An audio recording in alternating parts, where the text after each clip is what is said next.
Hey, so today I am coming out into the garden to start amending my raised beds for fall planting. So I have a few seedlings already planted. I've got some more seedlings that are going to be going in and more seeds that I'm sowing, and I'm going to get some good amendments going in the beds. I'm also going to do a little bit of just kind of fertilizing with compost. I actually have my worm bins, which have been making compost, and I'm gonna harvest some of that to put on the beds as well. And I'll take you through the whole process of what I'm doing. Okay, so here is the worm bin, and this is the first part of the process. Just adding a little bit of compost back into the raised beds just to give some more nutrients and kind of help with the texture of the soil and everything. I feel like the compost really makes a big difference. I have used store-bought compost in the past when I'm getting the fall garden going, and this year I'm actually going to use homemade worm compost because I have it, which is so nice. You can definitely like clear out your whole bed and mix the compost in and do that kind of a process, but because I still have some summer things growing in some of the raised beds, and then some things I've actually already planted out some of my fall crops into the raised beds, I'm going to be kind of just using this compost as like sort of a top dress or a mulch, and all the nutrients will work their way down into the soil, so I'm not too worried about that. So what I have is one of these 3-tier worm systems. So the bottom is just a solid 5-gallon bucket that makes sure that no worms escape and collects any like liquid or moisture. And then you have 2 of these bins that have holes in them, and you rotate them. So I had the lower bin, or the middle bin, was full of like clippings from the garden, some soil, some cocoa fiber, and then kitchen scraps and things like that. The worms ate through that, and as they were starting to finish up eating that, I've put this second one, the top tray, on here, and I've been adding a little bit of food in here, but today I'm actually going to add in a bunch more kitchen scraps, and you can see some worms are up here, a bunch more kitchen scraps into here so they have some food. And I'm just going to check through the middle tray and make sure I get any worms that are still hanging out down there, get them out and put them in this top one, and then I'll just have a bunch of compost that I can harvest from that middle bucket, which is amazing. So I'm going to get my kitchen scraps and just dump them right in here, put a little bit more of the cocoa fiber. That's what I've been using as bedding. It works really well. There's kind of a whole science to making worm compost. I will link one of the links that I've used, like the design for this system, but there's definitely like lots and lots of really great resources. I encourage you to look more into it if you're interested. So let me go get my kitchen scraps and dump them in here. Just some bread, oatmeal, some arugula that went bad, and then I'm going to layer in with a little bit of cocoa fiber.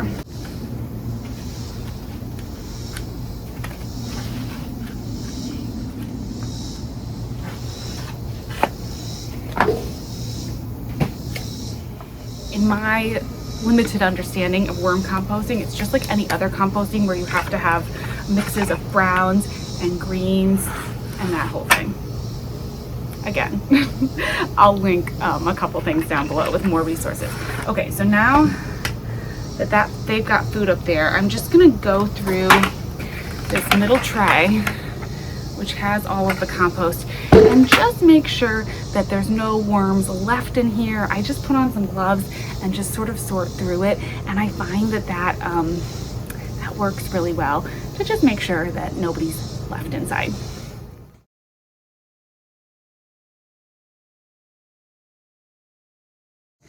That whole process may definitely seem a little gross, harvesting the compost. I have to say, I am not the most, like, I'm a little bit of a squeamish gardener. I don't just, want to be grabbing worms with my bare hands. Like when I run into them in the garden, like especially those really big earthworms, sometimes I'm kind of like, but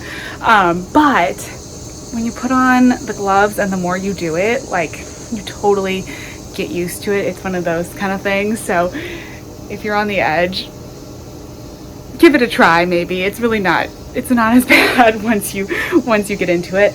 And I'll show you the compost that I harvested. Here's all the compost, and this is just after a couple weeks. I mean, there's still a couple leaves and things in here, but that was all. Like, there was a bunch of, oh, I see a worm, a stowaway. I'll grab that and throw him back in the bin. But this was all like food scraps, literally. Oatmeal and apples and all kinds of things, and now it's beautiful soil. And really, this is fine. I mean, for my size garden, this is a great amount. I have 4 of these raised beds, which are a 2x4 raised bed, and so I just cover it with you know, maybe ½ an inch to an inch of compost. That totally works. And then of course I'm constantly harvesting that worm compost, so that'll be great. This is one of my beds that has the fall seedlings I've already planted in. It's kind of, I'll focus on this one for the video, but I'm going to do this process to all the other raised beds as well. So as you can see, I already did plant into this, and I have a few seedlings coming up, so I'm going to be careful around the seedlings that are coming up. These are carrots that are on their way up. I'm gonna have to thin them a lot, obviously. And then we also have some bunching onions, Swiss chard along the back here, and lettuce at the front. And it'll be really easy, you know, to mulch in here around the lettuce. Looks like a few carrots snuck over by the lettuce, but that's not a problem. And yeah, I'm just gonna go grab the compost and just gently put in a light layer. Okay, so here we go. Step number 1, just gently putting in a light layer of compost around these seedlings, just kind of tucking them in.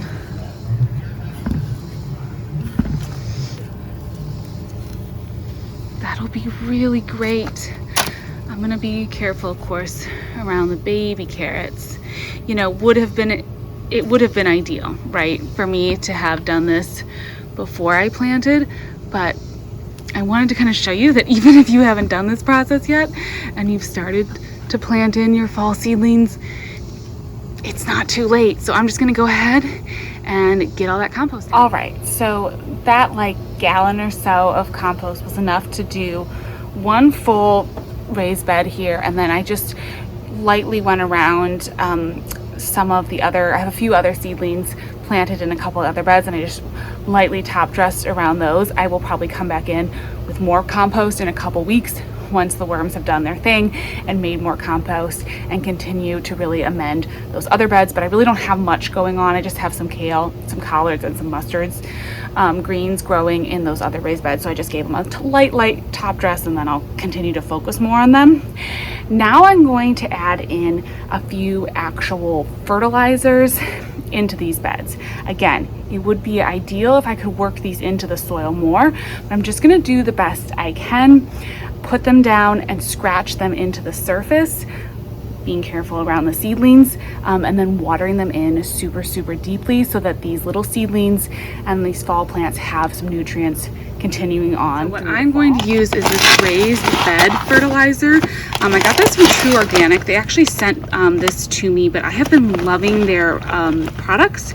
They're great, just like organic fertilizers, super easy to use, which is really nice, especially for someone like me. Like I do not need a complex plan. So this is a really nice like raised bed mix. They also just have an all-purpose fertilizer, which I'm going to use in some of my containers. I have a couple grow bags that have some like vegetables in them, some of the squash that I planted for fall, as well as some of the tomatoes that are growing, and I have like a couple plants that are still growing through the summer, and I have not amended those grow bags, so I'm just going to add this all-purpose fertilizer to it, and to my grow bag that's going to have peas, I'm going to add this. For the raised beds, I'm just going to do the raised bed. They have all the directions for the dosing on the bags, so you can just look that up. But again, when you're adding a slow release fertilizer like this and you have things already planted, you still can totally add the fertilizer.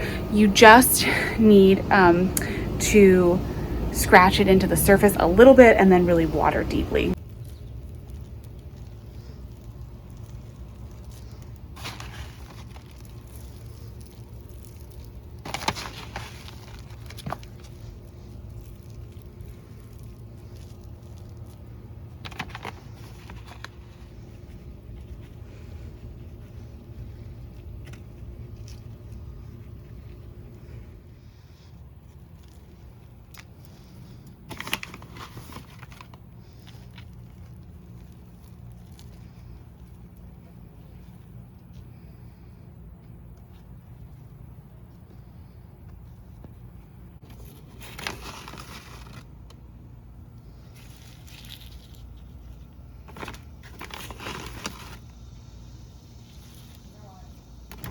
So again, would be totally ideal if I had gotten this all in before planting. And as I go forward with my fall planting, I will be adding all of these amendments in before the plants go in the soil. But I was just a little late and messed up my timing with getting the amendments going and harvesting the compost, and then with my planting schedule it just got a little bit off. Hopefully I have caught you before you plant your fall crops, and so you can get all your amendments and everything lined up. If nothing else, a little compost, maybe some slow release fertilizer will just make a big difference for your fall plants. Anyways, now I'm just going to continue to kind of do some trimming and pruning and things around the garden, make sure everything's looking good. I hope you're having a wonderful day in your garden. Let me know if you're worm composting or thinking about it, and I'll talk to you in the next video. Bye-bye.